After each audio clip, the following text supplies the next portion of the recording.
Hey everyone! Today's video is about when he cheats on you. Please don't forget to subscribe, like, and share. Let's get going! You have a small, beautiful family, your loving husband, Katsuki, and your adorable daughter, 5-year-old Katsumi. Katsumi was your precious baby girl. She had Katsuki's ash blonde hair, with your silky smooth hair texture. She had your eye colors, and Katsuki's skin. She had Katsuki's bravery and boldness, along with her kindness and compassion. She was a perfect mix of you both. Wan and Katsuki have been together ever since their childhood. Their families were close, and they grew up together. Katsuki always swore to protect his princess. They got together in their junior year, and about 5 years after they graduated from UA High, Katsuki proposed. Be back soon, okay, Suki? He sweetly said to your husband as he got closer to the door. He pulled you in with a smile and pegged your cheek. Yeah, teddy bear. I'll probably be back sooner than you think. Don't even want to go with those losers. He complained with a strained face. He giggled at his expression and went on. Those losers have been your best friends since high school. You love them. You know you do. You teased. Besides, you haven't spent some time with them in forever. Yeah, Juan. I'm a husband and a dad. I don't need to be around my friends. I need to be with my family. He exclaimed with a playful voice. Well, your family will stay here when you get back, just as long as you always come back to us too, he said with a wink. Always will, teddy bear, he said, holding you tight. He held you close until you both heard the little bit of patter of feet running to the front door. You both looked down and saw your daughter in her pajamas and watched as she jumped onto Katsuki. Be back soon, Daddy, she said with a squeal. Katsumi was definitely a daddy's girl. Her and her father were attached at the hip the second she was born. They were best friends and you loved their father-daughter dynamic. Katsumi, you're supposed to be sleeping, love, you said with a chuckle as he held her tiny hand while Katsuki picked her up in his arms. I wanted to say bye to Daddy before he went to Uncle Kiri and Denki, and Uncle Sarah, and Auntie Mina, she said and watched as Yambago left sense to her voice. As she said the Baka Squad's name, she laughed at her parents' teasing as Katsuki escorted her in kisses. That's sweet, baby bear. Don't worry, I'll be back soon. So get to bed, you brat. Baka said as he placed his daughter down and ruffled her hair. Others would look down on the rough treatment, but Chinio Katsumi never took it seriously. She always laughed and played back with Katsuki whenever he put on his mean guy act. Okay. Katsuki bent down to kiss her cheek, and he followed doing the same action before Katsumi ran back off to her room. You and Katsuki said bye to each other. After Katsuki gave you a loving kiss, he walked out the door to meet with his friends, as he knew he was in for a long night. It would soon shock him to see how true that statement would be. The night was going well. Katsuki left around 8:30, and he said he would be back sooner than he thought. So considering he was now a family man, he thought he would be back by midnight. However, he woke up in the middle of the night and saw that it was 3 in the morning, and he still wasn't home yet. You were starting to get worried now. If this was back in your early years of marriage, you'd say this was okay. Not great, but okay. Except now, Katsuki has responsibilities and promises that he vowed to keep. He should have been home a long time ago. Where was he? He stayed up listening to Seth and wait for him to come home. And after almost 2 hours, your phone rang. You picked it up quickly with a little bit of fear and anger sitting in your stomach. You didn't even bother to check who it was. So, when you heard the voice of your husband's best friend instead of Katsuki, you grew concerned. Katsuki, where are you? He asked with worry, as he slightly shouted into the phone. Hey, what? It's Kirishima. I have something to tell you. He said with sadness dejected in his voice. Kiri, is everything alright? Where's Katsuki? He asked. I'm so sorry, Ryan. Listening to the redhead's voice made your eyes pop. Your body trembled and tears began to pool in your eyes. As you shook your head in denial, Katsuki loved you. You both had a daughter, a family. He would never. He wouldn't, right? After talking to your friend for some time and gathered the information you needed, you made up your mind on what you were going to do. Thank you, Kirishima. Good night. He said into the phone with a hiccup. I'm sorry, Juan. You don't deserve this. You and Katsumi. Good night. He said and hung up the phone. You placed it down and sat in silence for a moment. After about a minute, you broke down again and cried into your hands. You sobbed as tears flowed down your cheeks. Rivers of heartbreak and anger streamed down your face as you cried the night away. Well, you couldn't cry all night. Katsuki would probably be back in the morning, and you had plans. You'd have to save your tears for later. You looked at the time. 4:18 a.m. You set your alarm for 6 and went back to bed. The whole night, all you could think about was your precious baby girl. This was going to break her little heart. Instead of crying over your husband's betrayal, you wept for your daughter's future without her best friend. Eventually, you cried yourself to sleep, and the sun rose in time. Katsuki pulled into his driveway, and his eyes took notice of your car still here. He smiled at the sight and quickly got out of the car. He slammed the vinyl door shut and ran to the entrance. He unlocked the door in a rush, and to say he was happy to see on the couch, still there, was an understatement. Why, hey teddy bear, I'm so sorry, he said as he ran to you and sat down next to you on the couch, pulling you in for a tight hug. He was too happy to even notice your jacket and shoes that you wore. Katsuki, you were gone all night. Where were you? He said in a soft voice as he placed your hand on his chest so you could face him. I overdid it and spent the night at Kirishima's. I'm so sorry I didn't tell you, love. I was passed out the whole night. He said and attempted to pull you in again, but you pressed a hand to his chest to stop him. He couldn't believe he was going to lie to you. Actually, now that you think about it, cheating wasn't below him, so why would lying be? So why didn't Kirishima call me or Mina? You questioned. Unfortunately, you underestimated Katsuki's quick tongue.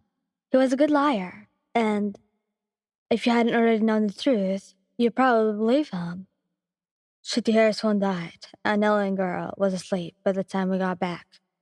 By the time he put me in the gas bed, I knocked out, so don't ask me what happened after. He said, your anger and fury grew at his lies, but he didn't notice. Look, I'm so sorry I came back so late, but I can make it up to you, teddy bear. Now, would you just give me a hug? Shut up! You screamed as he pushed him off of you. You stood up from the couch and Bago watched you in confusion.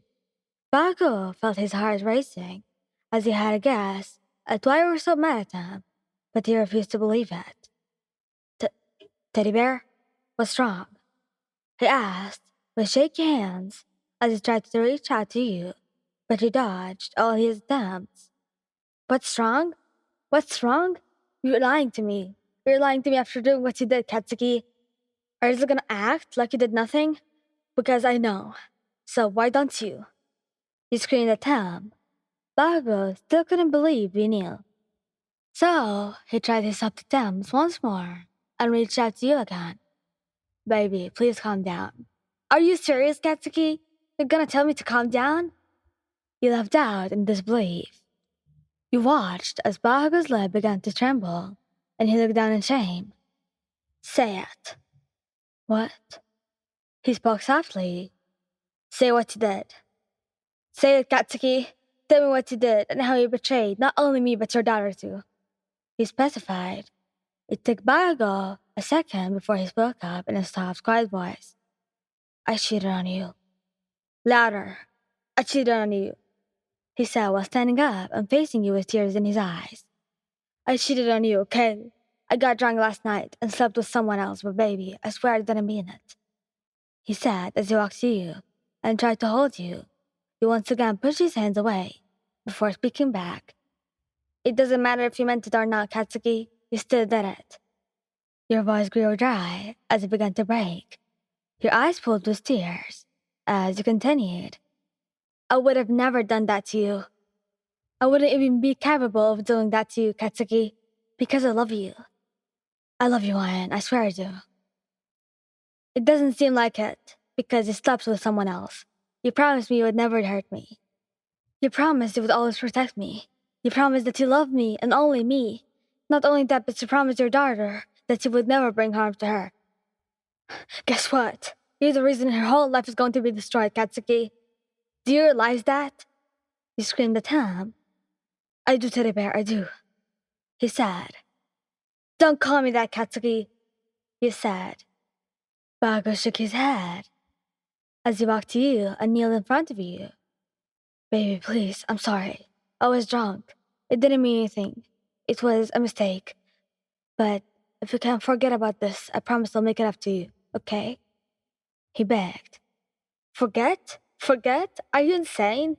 I'm never gonna be able to forget any of this, Katsuki. How the hell am I supposed to forget that my first friend, my first love, my first kiss, my first everything betrayed me like this?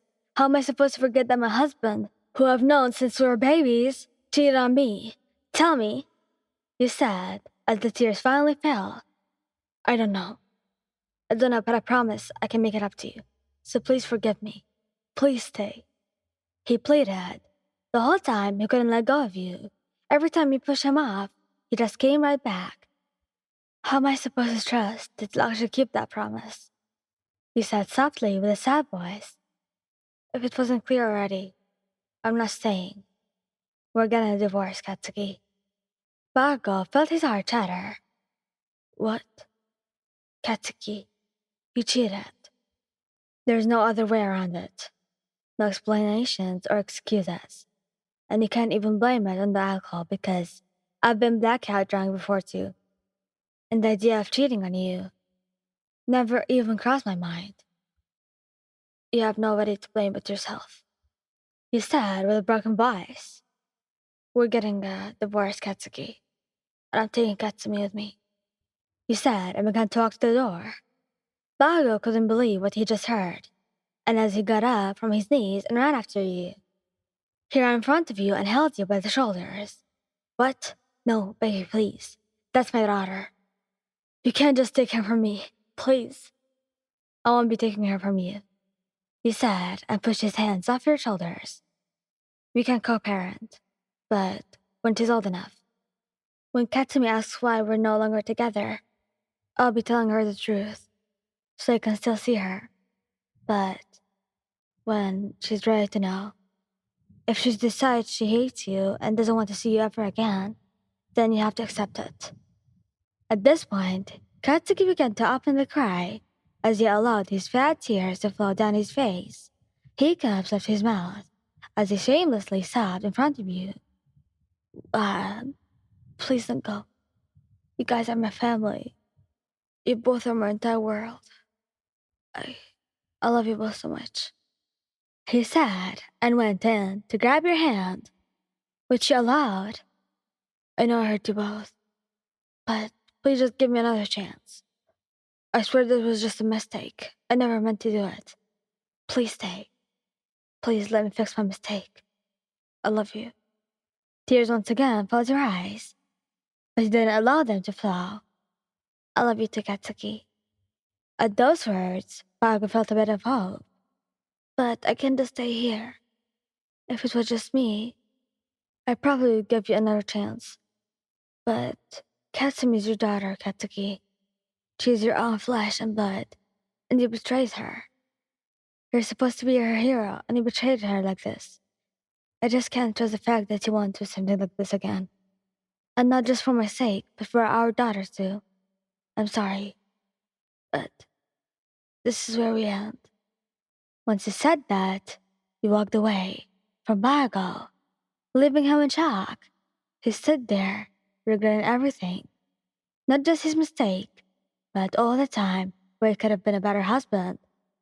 I should have held them more. I should have been home more. I should have been more with them, he thought, until he heard the door open and slam shut.